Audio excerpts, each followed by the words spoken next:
Are you prepared for winter emergencies?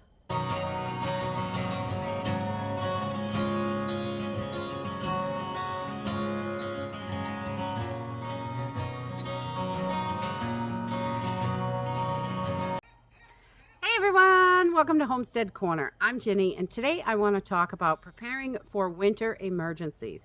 I know it's pretty warm today and we're still in summer, but we have got to get ready for winter because it's going to be here before we know it. We're already seeing cooler nights here in Maine, and we are going to continue to get cooler and cooler, just the way it always is. But we need to make sure that we're ready for these winter emergencies. If we are not prepared, we could be stuck. It could be horrible. It could definitely be life-threatening depending on what the situation is. So making sure we've got everything we need beforehand is going to help us in the long run. So when something happens, we're already prepared for it. So today I thought I would just go over some of the things that we look at to make sure we are prepared for winter. So one of the first things that we always do to prepare for winter is to look at our emergency bags that we already have made. If you don't have an emergency bag, now is a great time to put one together. We always keep bug out bags, get home bags, a bunch of different kinds of emergency bags, and we keep them, there's always emergency bags in the car, and we like to go in and switch things out when the seasons are getting ready to change.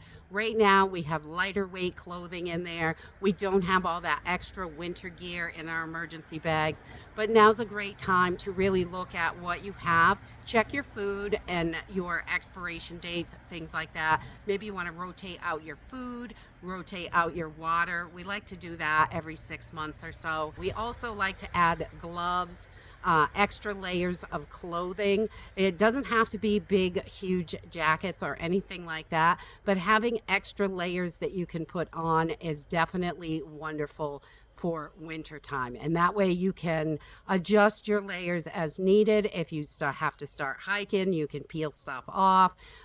We definitely want to make sure that we've got all that stuff: hats, gloves, scarves, extra socks. We keep those in there all the time. Extra layers of clothing, all the stuff that you're going to want for winter time. Hot hands are wonderful. You can put them in your boots, in your pockets, in your gloves, in anywhere you want to put them, really, and they will help keep you warm, and they're pretty inexpensive. I've even seen them at Dollar Tree. You can get a pair of them for $1.25.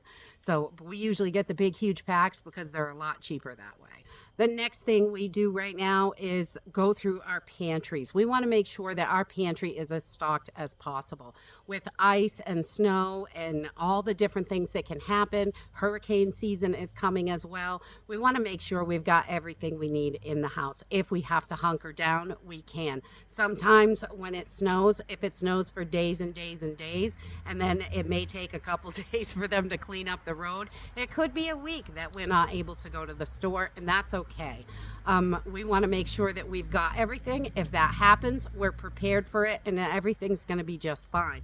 So making sure that we are all stocked up on those everyday items, some comfort foods, because I think those are so important, especially if your routine is disrupted, anything like that. If an emergency happens to be something that's extra stressful for you, making sure you have those comfort items is really important. And your everyday items are important as well, and making sure you have stuff for those emergencies when the grid goes down. So instant open and eat foods, or just add hot water.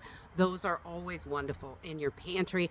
We also like to double check on our grid down heating and lighting, making sure that we've got plenty of batteries. Batteries are charged for the rechargeable ones, things like that, making sure those things are prepared. It is not uncommon to lose the electricity here in Maine. Happens quite a lot in the wintertime where we are. Some places definitely don't lose it as much, but out in the country, you tend to lose it a little bit more, and they're not as quick to repair it. So making sure we're all stocked up on those things. We've got the fuel and the gear and all the things that we need. So making sure you have plenty of if you're using propane or wood or whatever it is, making sure you have plenty of that, your fire starters, and oil for your lanterns, flashlights, whatever you are planning on using, making sure you've got all the supplies to keep them running for an extended period of time if you need to. This is also a great time to go over your grid down cooking items. How are you going to cook? If it's in the winter time, do you have a way to cook inside, or are you going to have to go outside to cook? These are things you definitely want to think about and prepare for. And your cookware, the condition of your cookware and the types of cookware that you have. Because if you're cooking outside or on a wood stove, you definitely want something more heavy duty than those flimsy frying pans you can get at your local Walmart or Target or anything like that. You're going to want some good, decent, solid cookware. We love cast iron because it can handle the heat on the open fire outside. It can also handle being on the wood stove inside. So we want to make sure that we've got our grid down cooking and how we're going to cook, making sure we've got that all together so we have it, we know where it is, and we know that everything's in working order. And if you plan on using candles or fuel or whatever it is, making sure that you've got plenty of that in stock. So if you are without electricity for weeks, you're going to be just fine as long as you have everything prepared. Also looking into, are you going to need a microclimate? If your power was to go down and you don't have heat for your entire home or apartment or wherever you're living, if you don't have enough heat to heat the whole thing, you may have to close off and stay in one room, which can definitely be helpful. And if your heating source isn't powerful enough to do everywhere in the house, you want to at least have one room that is comfortable enough for you to stay in with your family. And you may even want to conserve on your fuel, having a small tent and creating a microclimate. Let's say everybody's staying in the kitchen or the living room, just setting a small tent in there that everybody can fit in. Your body heat is going to warm up that tent. And with layers of blankets and things like that, it really can keep you nice and warm. Even just a small candle lantern so you can see in there. But making sure, if you're going to need a microclimate, or making sure that you can create it if you need it. And if you've never set it up, try doing that, definitely, because it may be more difficult than you think. A lot of times we think, oh, that looks easy. I saw someone else do it on YouTube. Simple. But it's not always as easy as it looks. We need to remember that, the first time we do it is usually a lot more difficult. And the more you do it, the easier it gets. So making sure we've got all that stuff and we're prepared is going to be extremely helpful for you and your family. We also love to check on our tarps, plastic, duct tape, any kind of fastener if you're going to screw them to the wall or, tape them up, however you want to do it. Use tacks. If you have to, everyone has to stay in a room, it's nice to have tarps or plastic so you can block doors off to hold that heat in. Also, if you have to cover windows, anything like that, sometimes you want to plastic your windows just to give you a little bit more insulation to help out with drafts and things like that. I know a lot of people cover their windows in the winter time, and we have a few that we do as well because they're old windows and they still work, but they're a little drafty and not quite so great for keeping the cold out. We also like to go through our winter gear right now. Yes, it's hot, but slipping on that jacket just for a few minutes, a few seconds, just to make sure it fits still, it fits really comfortably. You've got some room in it. If it's too tight, it's not going to keep you as warm. Looser clothing is definitely better in the cold weather. So having stuff that you've got room in, you can move around. If you have to wear your coat in the house, you definitely want to be able to be comfortable in it. And our boots, things like that, hats, mittens, gloves, any kind of extra clothing. A lot of people will wear sweatpants underneath their other pants just to add that extra layer of insulation. Making sure we're all ready with those clothing things is really important. We've got them when it's time. And I'm seeing a little bit of old like last year's winter stuff is on clearance right now. So if you're short on something or something's not quite in great condition or fitting quite right, now would be a good time to snag it up, either off the clearance rack, yard sale, thrift store, anything like that, just so you've got it. You don't have to spend a ton of money, just something that's going to work for you.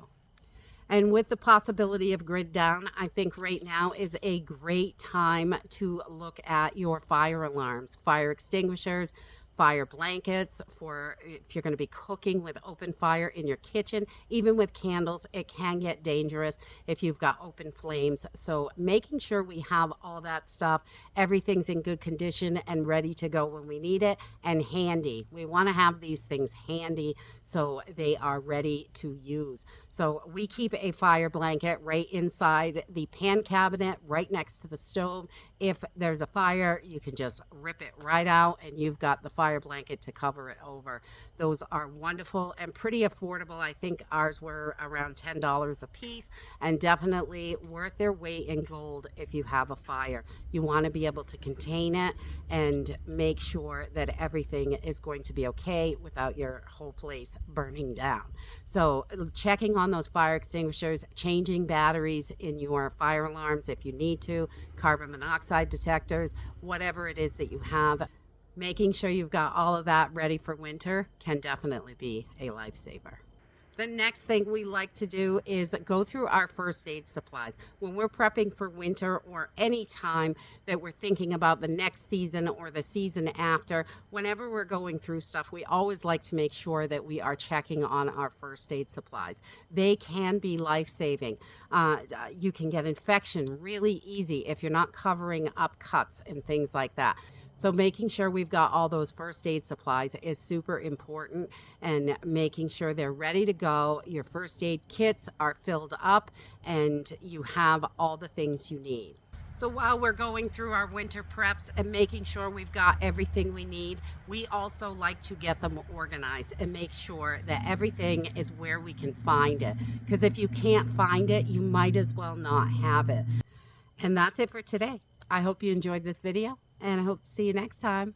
Bye.